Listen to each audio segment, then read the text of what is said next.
Καλησπέρα μου σε όλους τους Έλληνες, σε όλους τους Ελληνίδες.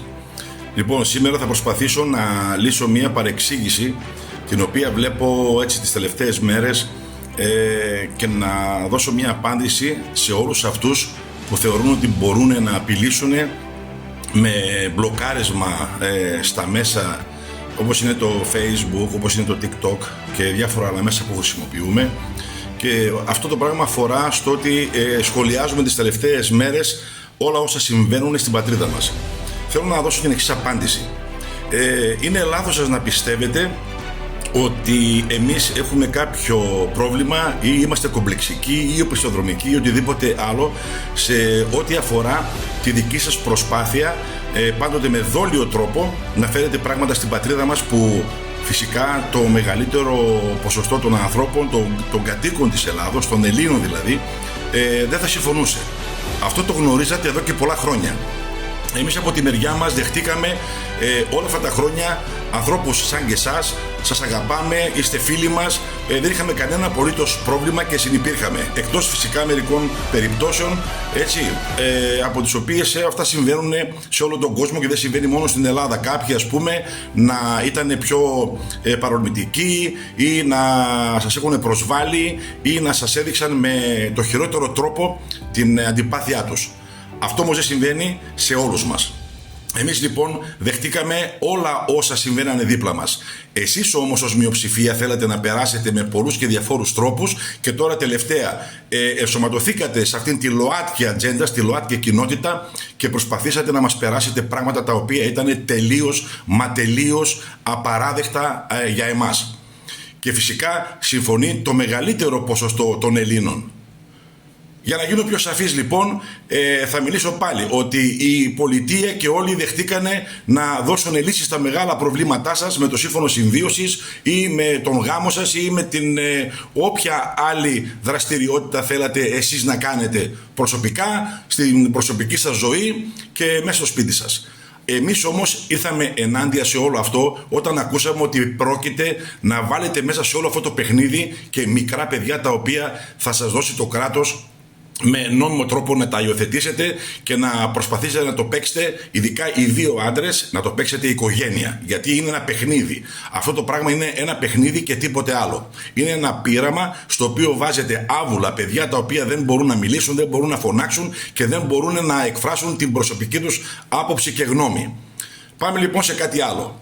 Όσον αφορά για όλους εμάς και ειδικά για μένα, εγώ έχω αναφέρει σε άλλα βίντεο μου ότι προσπάθησα από το 2016, κομματικοποιήθηκα, προσπάθησα, κατέβηκα στην πολιτική, στα κοινά, έβαλα τον εαυτό μου σε μια δοκιμασία, κατέβηκα σε εθνικές εκλογές και ακόμα προσπαθώ και φυσικά πάντοτε με κόμματα μικρά που θεωρούσα εγώ ότι ήταν αγνά, πατριωτικά και βγήκανε για να φωνάξουν αυτό το φτάνει, αυτό το όχι σε όλα όσα ανθελληνικά συμβαίνανε στην πατρίδα μου.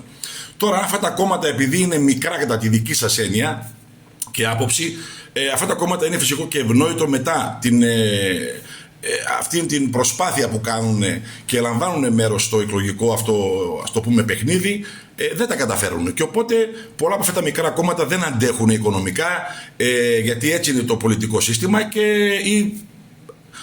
τελειώνουν ή ξέρω εγώ παρετούνται ή... Αυτό όμως δεν σημαίνει ότι θα παραιτηθώ εγώ ή κάποιος άλλος που θέλει να μετέχει στα κοινά. Οπότε κοιτάμε να βρίσκουμε πάντοτε μικρά κόμματα που θα έρθουν στην επιφάνεια από ανθρώπους σωστούς που εμείς θεωρούμε πατριώτες και προσπαθούμε μαζί τους φυσικά αφού ενταχθούμε στον κοινό αγώνα να κατεβούμε σε όλες τις πολιτικές αναμετρήσεις και ευελπιστούμε να τα καταφέρουμε και να μπορέσουμε να μπούμε και να φωνάξουμε και να ακουστεί τέλος πάντων μια διαφορετική φωνή, μια φωνή ελληνική, μια φωνή εθνική, πατριωτική. Αυτό λοιπόν συμβαίνει. Δεν είναι ότι θα τρέξουμε και θα κάνουμε κολοτούμπες και θα πάμε από το ένα κόμμα στο άλλο για προσωπικό όφελος, γιατί όφελος δεν υπάρχει και πιστέψτε με, από την τσέπη μας τα βάζουμε, ματώνουμε και φυσικά συνεχίζουμε και προσπαθούμε για το κοινό καλό. Όπως φυσικά και πολλοί άλλοι άνθρωποι που δεν χρησιμοποιούν αυτού του είδους τον αγώνα.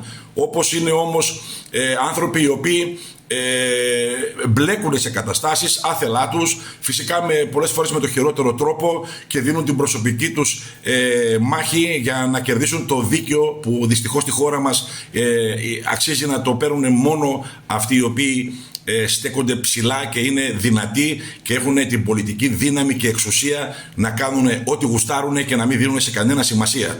Έχω ξαναπεί για το μάτι, έχω ξαναπεί για τη μάνδρα, έχω πει για τα τέμπη, το ζούμε καθημερινά. Τα συγχαρητήριά μου σε αυτήν την μάνα, σε αυτήν την κυρία, η οποία με πόνο βαθύ τρέχει, αγωνιά.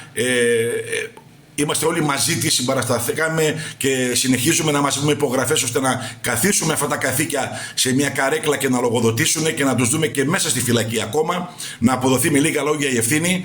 Υπάρχουν και αυτές οι περιπτώσεις λοιπόν, και φυσικά μαζί με όλους εμάς, με την προσπάθεια που κάνουμε και θα συνεχίσουμε να την κάνουμε και δεν πρόκειται να σταματήσουμε, ευελπιστούμε σε ένα ξύπνημα του ελληνικού λαού, σε αυτού του υπερήφανου λαού, να πει ένα όχι, να φτάνει πια, και να μπορέσουμε να σώσουμε ό,τι σώζεται, γιατί έρχονται πραγματικά δύσκολα χρόνια, δύσκολες μέρες. Θέλουμε πραγματικά να σώσουμε αυτή την πατρίδα ώστε να κρατήσει τα παιδιά της εδώ, να σηκώσει τον Έλληνα πολύ ψηλά, να αρχίσει να ζει αξιοπρεπέστατα, χωρίς φόβο, να ζει δηλαδή μέσα σε ένα δημοκρατικό πολίτευμα, πραγματικά δημοκρατικό πολίτευμα, που να περιθάλπτει όλους τους πολίτες του και όχι μόνον αυτούς. Αυτό λοιπόν ήθελα να πω σήμερα, αυτή την εξήγηση ήθελα να δώσω. Να είστε όλοι καλά και καλούς αγώνες μέχρι την τελευταία στιγμή, η οποία θα είναι η ελευθερία μας.